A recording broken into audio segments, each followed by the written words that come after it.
En el año 1970, en la ciudad de San Aurelio, una población cálida de aproximadamente 250.000 habitantes, reconocida por su comercio abundante y por el crecimiento económico de la época, ocurrió un caso que aún hoy sigue siendo recordado. A las afueras de la ciudad, en medio de colinas y caminos empedrados, se encontraba el Castillo Ramírez, una construcción majestuosa que había pertenecido durante generaciones a una de las familias más influyentes de la región. La noche era cálida y el aire traía consigo el olor a tierra húmeda desde las colinas que rodeaban el Castillo Ramírez. A través de los ventanales, las luces doradas iluminaban el interior como si aquella casa de piedra centenaria aguardara un acontecimiento mayor. El automóvil de Elena se detuvo frente a la entrada principal. En lo alto de la escalinata, el conde Ramírez la esperaba, erguido e imponente, y junto a él estaba su hija Elizabeth, joven de sonrisa amable, lista para un viaje lejano. Al verla descender, Elizabeth se apresuró a saludarla con un abrazo breve, confesándole que apenas tenía tiempo para acompañarla. Debía partir hacia Nueva York al amanecer, por compromisos que no podían posponerse. Elena le reprochó con una sonrisa serena su prisa constante, recordándole que no todos los días se celebraba una velada como aquella. Elizabeth le respondió con ternura, asegurándole que estaría bien bajo el cuidado de su padre y prometiéndole escribirle desde la ciudad. Tras despedirse, Elizabeth bajó las escaleras con gracia y abordó su automóvil. El motor rugió en medio del silencio y el vehículo se perdió lentamente por el camino empedrado, dejando un eco lejano que parecía arrastrar consigo la calma de la noche. Frente a las puertas del castillo, Elena quedó sola con el conde. Su expresión era seria, inquisitiva. Con voz firme le preguntó si todos los invitados ya habían llegado, en especial su hermano. El conde, con una sonrisa enigmática, respondió que sí, que todos la aguardaban en el salón principal y que aquella noche sería inolvidable. Con un gesto caballeroso, el conde le ofreció su brazo. Elena lo aceptó con un dejo de desconfianza. Ambos cruzaron el portón de hierro y avanzaron hacia el interior del castillo. A sus espaldas, las pesadas puertas se cerraron lentamente, como si sellaran un destino del que nadie podría escapar.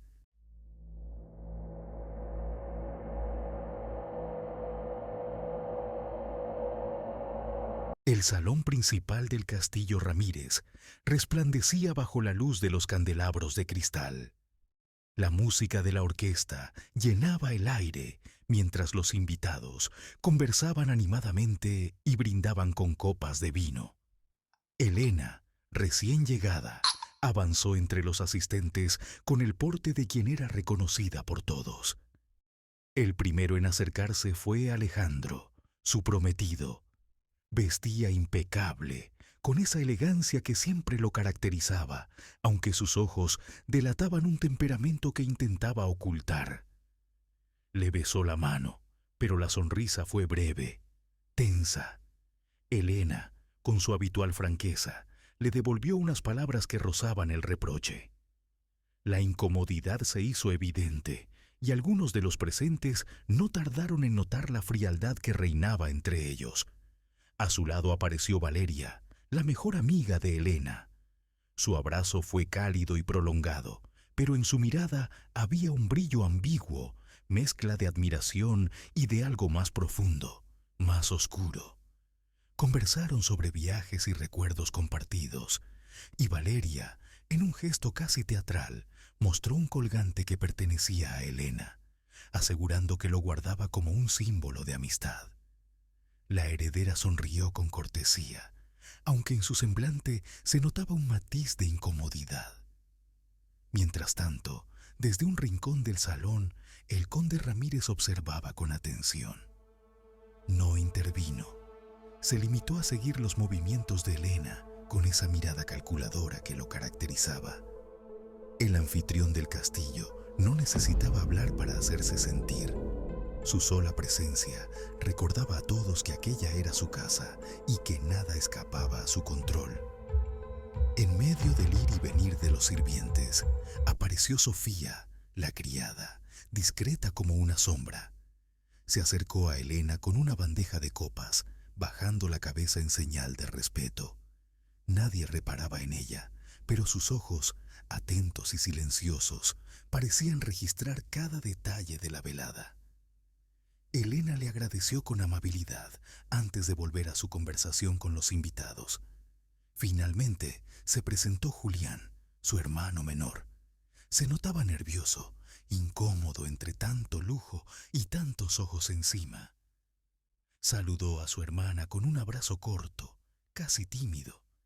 Elena, con afecto pero también con esa firmeza que siempre lo relegaba, le preguntó por su llegada, intentando mantener una normalidad que no lograba disimular del todo. Julián sonrió, aunque en su expresión se mezclaban la ternura y el resentimiento. La velada continuó, entre música, risas y copas que se alzaban en brindis. Sin embargo, bajo aquel resplandor de lujo y celebración, se respiraba una tensión invisible. Cada palabra, cada mirada, parecía guardar un secreto.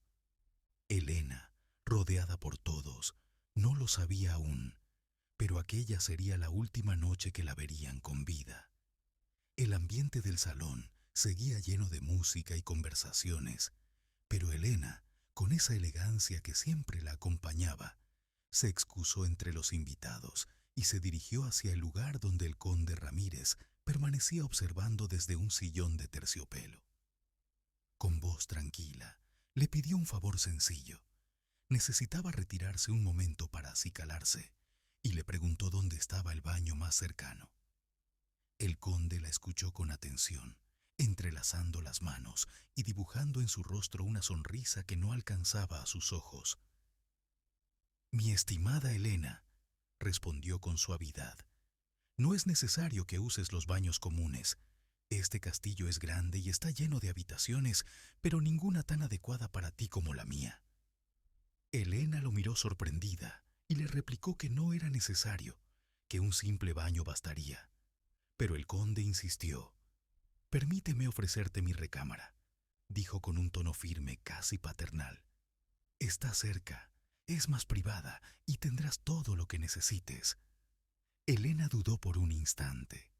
Su carácter independiente la llevaba a rechazar atenciones que consideraba innecesarias, pero la insistencia del conde fue más fuerte. Con cortesía, y quizás con un dejo de incomodidad, aceptó.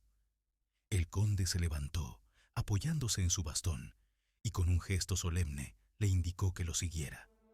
Mientras ambos abandonaban el salón, las miradas de algunos invitados se cruzaron en silencio. Nadie dijo nada. Nadie preguntó. Pero todos notaron la forma en que el conde se aseguraba de que Elena ocupara su recámara en lugar de un baño cualquiera. La fiesta continuaba en el salón principal.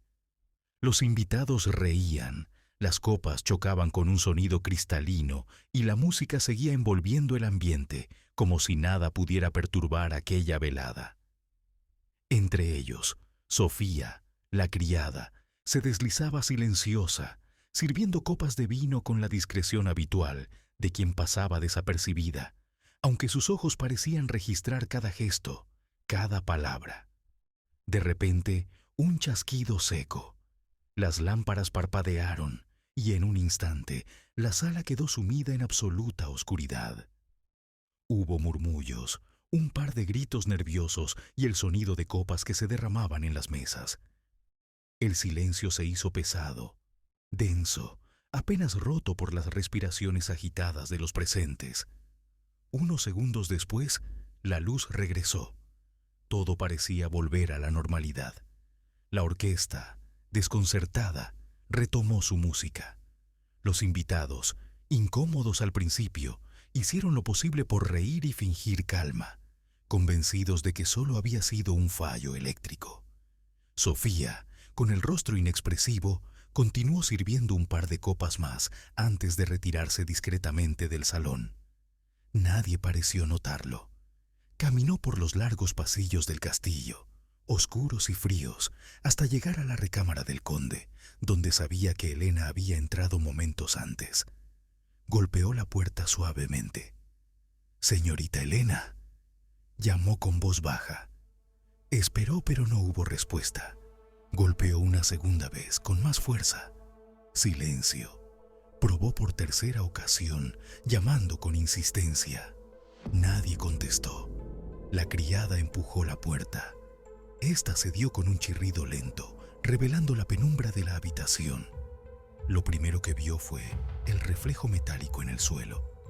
Lo siguiente fue el cuerpo inmóvil de Helena, boca abajo sobre la alfombra, rodeada por un charco de sangre oscuro y espeso.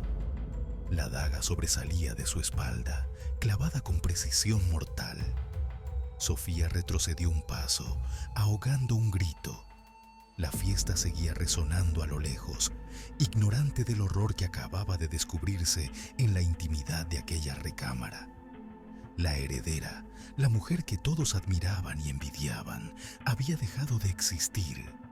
Y con su muerte comenzaba el misterio más oscuro que San Aurelio recordaría. Sofía retrocedió con el rostro desencajado. Sus manos temblaban y la respiración le faltaba. Cerró la puerta lentamente, como si al hacerlo pudiera negar lo que acababa de presenciar. Pero el peso de la escena era insoportable. Sin pensarlo dos veces, corrió por los pasillos silenciosos del castillo hasta llegar de nuevo al salón principal. Los invitados continuaban con la fiesta, ajenos a lo ocurrido. La música seguía sonando y las conversaciones llenaban el aire. Sofía irrumpió con pasos apresurados, su voz quebrada y sus ojos desorbitados. «La señorita Helena», gritó. «La señorita Helena está muerta». El murmullo de la sala se detuvo de golpe. Las risas se apagaron, las copas quedaron suspendidas en el aire. Un silencio helado cubrió el lugar. Algunos invitados reaccionaron incrédulos. Otros se levantaron de inmediato de sus asientos. El primero en responder fue Julián, el hermano de Helena. Su rostro palideció al instante. Las manos le temblaban mientras preguntaba una y otra vez qué había dicho Sofía. Sin esperar explicación, se lanzó hacia el pasillo, empujando a quienes intentaban detenerlo. Detrás de él, Alejandro, Valeria y varios de los presentes siguieron el mismo camino. El conde Ramírez, con gesto grave, tomó su bastón y avanzó lentamente, mientras ordenaba a los demás mantener la calma. Al llegar a la recámara, la puerta fue abierta de par en par. Allí estaba el cuerpo de Helena, tal como Sofía lo había encontrado, tendido boca abajo en la alfombra, rodeada de un charco de sangre, con la daga aún incrustada en su espalda. Julián cayó de rodillas junto a ella, con el rostro desencajado y un sollozo seco en la garganta.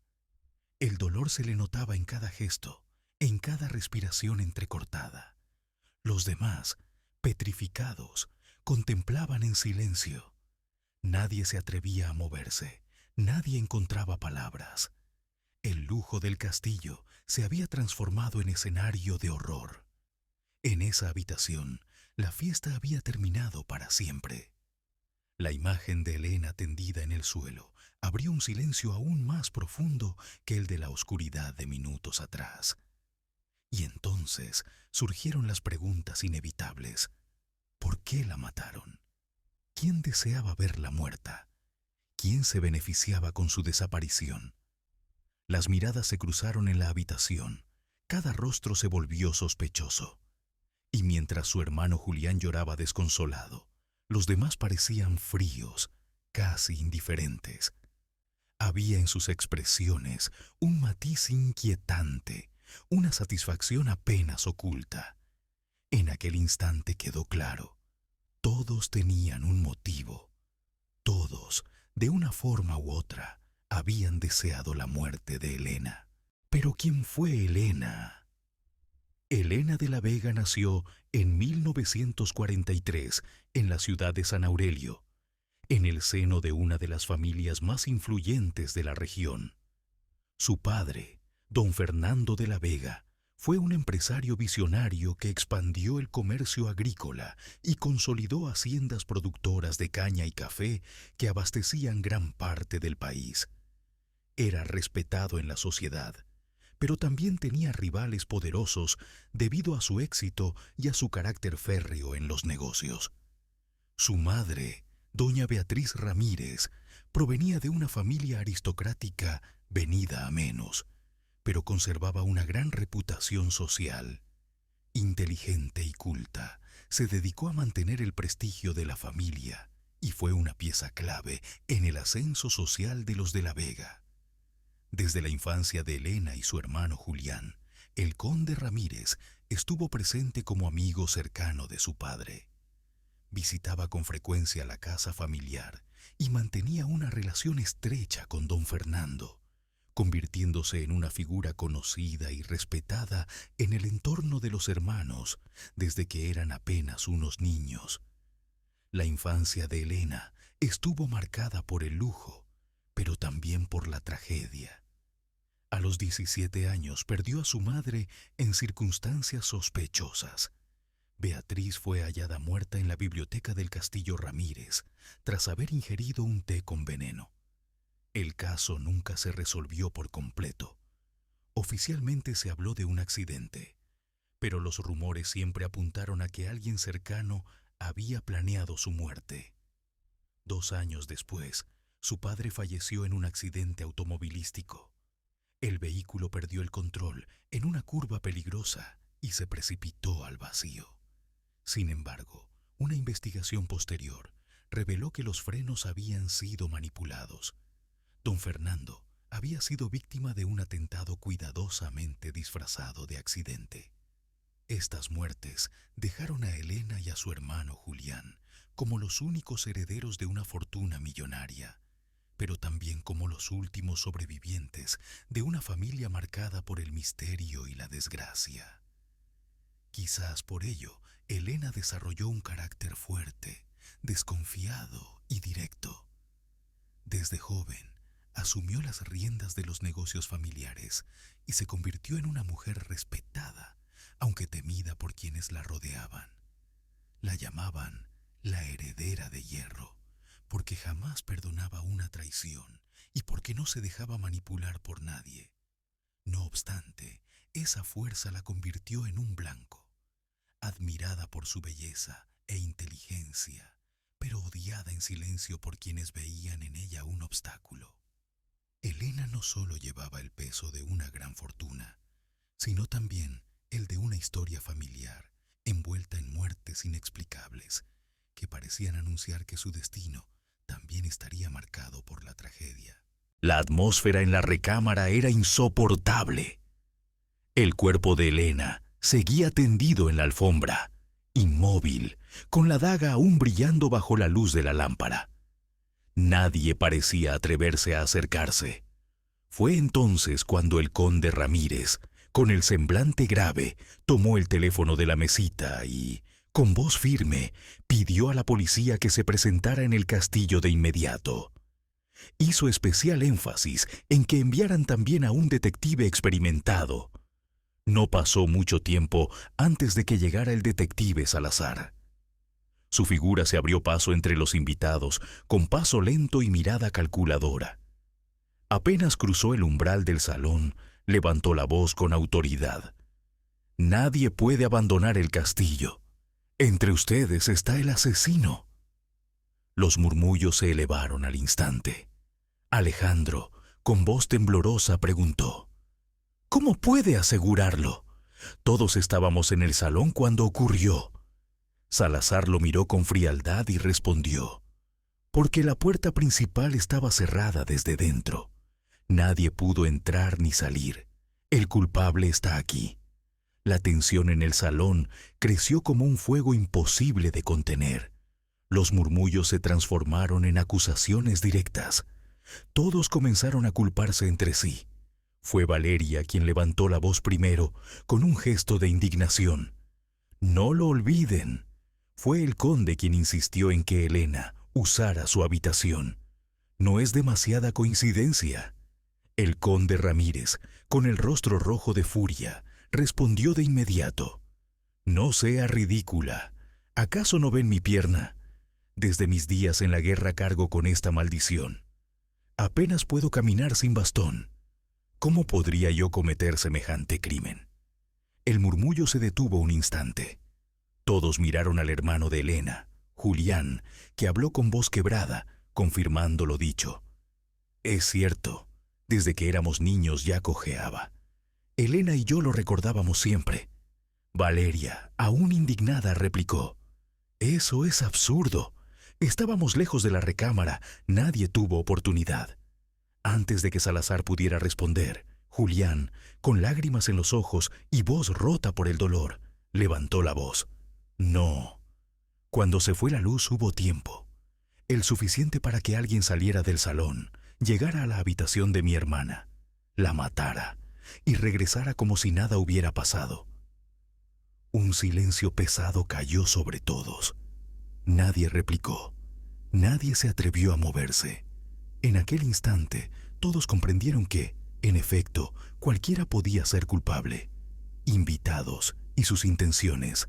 Alejandro, el prometido, atractivo y elegante, pero de temperamento arrogante. Esa misma noche discutió con Elena en público. En su chaqueta había una mancha de sangre. ¿Fue un ataque de celos o el deseo de quedarse con todo? Valeria, la mejor amiga, siempre junto a Elena, siempre sonriente, aunque por dentro la envidia la corroía. Guardaba en secreto un colgante que pertenecía a la víctima. ¿Era un recuerdo inocente o un trofeo de odio acumulado? El conde Ramírez, dueño del castillo, viejo, astuto y con fama de manipulador, amigo cercano de la familia desde la infancia de Elena y Julián. La víctima había descubierto documentos que probaban desfalcos en sus cuentas. La mató para proteger su reputación y su imperio económico. Sofía, la criada, silenciosa, casi invisible, conocía cada rincón del castillo. Una daga faltaba de la armería que ella misma limpiaba. Por ello muchos la señalaron como la mano ejecutora. Pero, ¿fue ella una pieza usada en un plan mayor o guardaba sus propios secretos? Julián, el hermano menor, siempre a la sombra de su hermana, inseguro, resentido y con deudas de juego que lo ahogaban. Si Elena desaparecía, toda la fortuna recaería en él. Fue la ambición más fuerte que el amor fraternal. Ahora la pregunta es inevitable. ¿Quién de los presentes fue capaz de asesinar a Elena de la Vega? Ahora te toca a ti. ¿Quién crees que fue el asesino? Déjalo en los comentarios y escribe tu teoría antes de que se revele la verdad. No olvides dejar tu like, suscribirte y activar la campanita para que te lleguen más historias como esta. ¿Te atreves a resolver el caso antes que nadie? Escríbelo. Las miradas entonces se volvieron hacia Alejandro, el prometido. Durante toda la noche había mostrado un carácter altivo, y no eran secretos los roces que existían en su relación con Elena. Las discusiones públicas habían sido comentadas en voz baja por varios invitados, y su tono arrogante no ayudaba a disipar la tensión. De pronto, alguien notó lo que parecía una mancha de sangre en la chaqueta de Alejandro. El murmullo creció, y el gesto de incomodidad en su rostro fue suficiente para encender la chispa de la sospecha. «¿Qué es eso en su abrigo?», preguntó Valeria, con voz acusadora. Alejandro se miró el hombro, nervioso, y trató de restarle importancia. «Un accidente, una copa de vino derramada. Eso es todo», respondió, aunque su voz carecía de firmeza. Pero la explicación no convenció a nadie. El recuerdo de la acalorada discusión que había tenido con Elena antes de la fiesta regresó a la memoria de los presentes. El tono de reproche, las palabras hirientes que intercambiaron frente a todos, ahora parecían tomar un nuevo significado. El detective Salazar lo observó con frialdad, midiendo cada reacción. Alejandro tragó saliva intentando mantener la compostura, pero sus gestos lo delataban. La rigidez de su mandíbula, la forma en que sus manos temblaban ligeramente, la mirada esquiva que evitaba encontrarse con los demás. «Tenías motivos», susurró alguien entre la multitud. El comentario se extendió como un eco venenoso por el salón. Todos lo miraban con desconfianza. Alejandro, incapaz de defenderse con la contundencia que necesitaba, parecía acorralado. En ese instante, los agentes de policía dieron un paso al frente. Uno de ellos, con voz firme, anunció: «Alejandro, queda arrestado bajo sospecha de homicidio». El prometido de Elena intentó resistirse, pero las esposas, cerrándose sobre sus muñecas, sellaron su destino. Fue sacado del salón entre murmullos y miradas cargadas de condena. A ojos de todos, Alejandro era el culpable, el hombre arrogante, celoso y manchado por la evidencia, el asesino perfecto. Lo que nadie imaginaba era que aquel arresto no era más que una pieza más en un rompecabezas mucho más oscuro. Pero Salazar no estaba satisfecho. Algo no encajaba. El salón quedó en silencio tras la salida de Alejandro. Muchos dieron por cerrado el caso, convencidos de que el asesino había sido atrapado. Sin embargo, el detective Salazar no compartía esa certeza. Su mirada fría y calculadora no se apartaba de la idea de que algo no encajaba. Con paso firme, abandonó el bullicio de los invitados y volvió a la recámara donde yacía el cuerpo de Elena. La atmósfera seguía siendo densa, casi insoportable. El silencio del lugar se mezclaba con el leve parpadeo de la lámpara, que iluminaba la daga aún clavada en la espalda de la joven heredera. Salazar se colocó los guantes y, con sumo cuidado, retiró el arma del crimen. La observó con detenimiento, girándola lentamente bajo la luz. Entonces, algo llamó su atención. Sacó de su bolsillo una lupa de latón y la acercó a la empuñadura. Allí, en un borde casi imperceptible, descubrió un detalle inquietante: una pequeña mancha de pintura negra, incrustada en la textura del mango. No era sangre, no era polvo del castillo. Era pintura, y parecía provenir del contacto con algún objeto recién pintado o cubierto. «Interesante», murmuró con voz baja, mientras el humo de su cigarrillo se elevaba en espirales lentas. Ese hallazgo no tenía nada que ver con Alejandro, ni con la supuesta sangre en su chaqueta. Era la primera señal de que el verdadero asesino aún estaba entre ellos, oculto bajo una farsa más elaborada de lo que todos creían. Con el cigarrillo encendido entre los labios, el detective Salazar salió del castillo.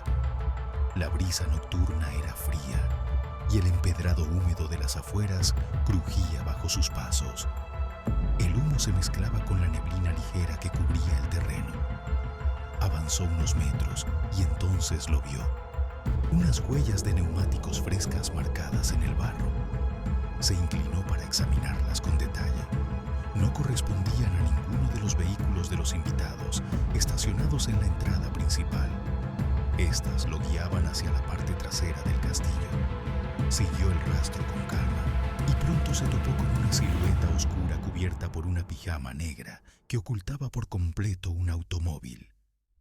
Salazar retiró la lona con un movimiento firme y observó la carrocería. El brillo de la matrícula resaltaba bajo la luz mortecina de su linterna. Tomó su pequeña agenda de bolsillo y anotó cuidadosamente el número.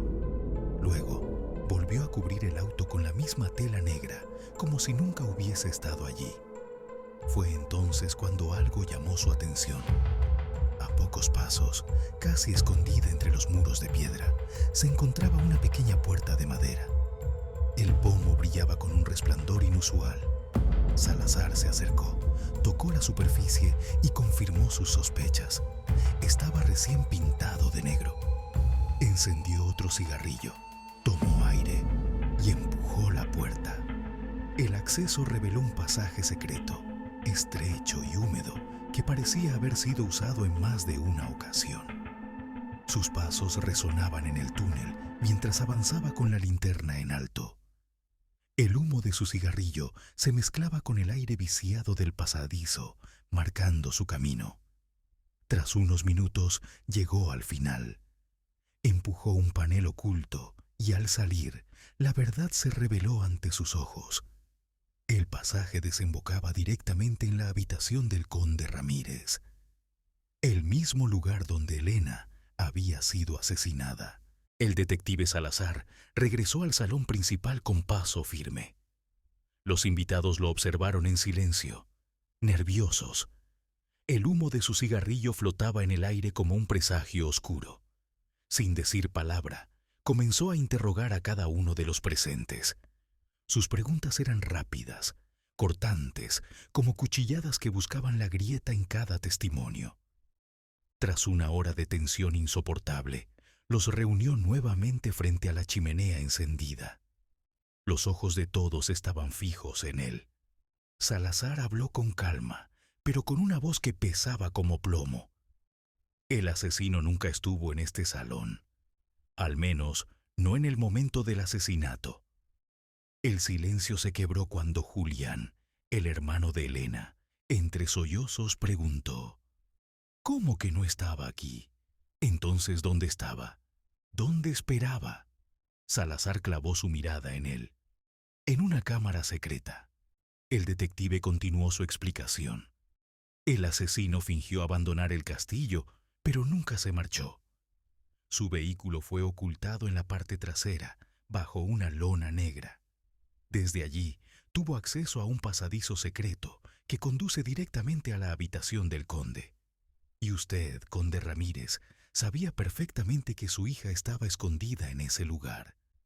Por eso insistió en que Elena utilizara su habitación. Sabía que allí su hija la estaría esperando con la daga en mano. Julián se llevó las manos al rostro llorando. ¿Por qué? Dígame por qué. El conde Ramírez lo miró, con el rostro endurecido, y sus palabras cayeron como un puñal. Porque tu hermana iba a quitarme lo único que me quedaba, este castillo. ¡No!, gritó Julián, golpeando la mesa. Ella no pensaba quitárselo. Me lo dijo. Ella quería dejárselo a usted. Se adelantó a matarla sin saber la verdad. Un murmullo recorrió la sala.